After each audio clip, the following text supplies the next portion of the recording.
It's sighted in with these, but with broadheads, so it's going to be a little off.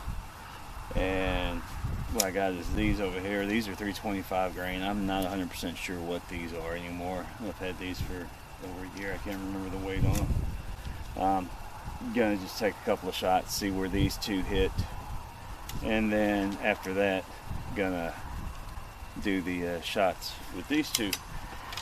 And got the camera down there. Gonna have the slow-mo because these are gonna punch through the target, so we're not gonna be able to from here looking. And I'm just gonna do all 4 shots.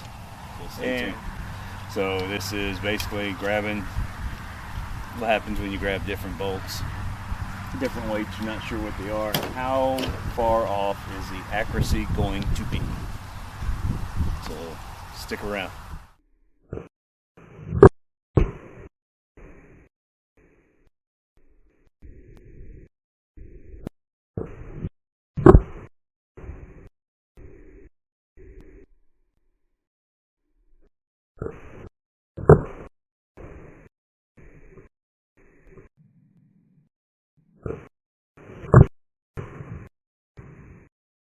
Well, we got the two that sighted in. They went through the target.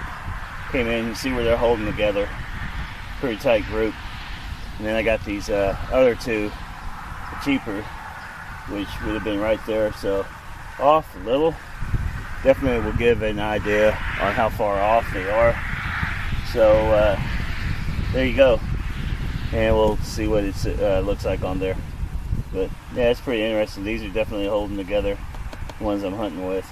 And then these, if you grab something different off the shelf by accident, what you could be looking at, that's at 20 yards. So at 40 yards, you could be definitely looking for a messed up shot, for sure, doing something like that.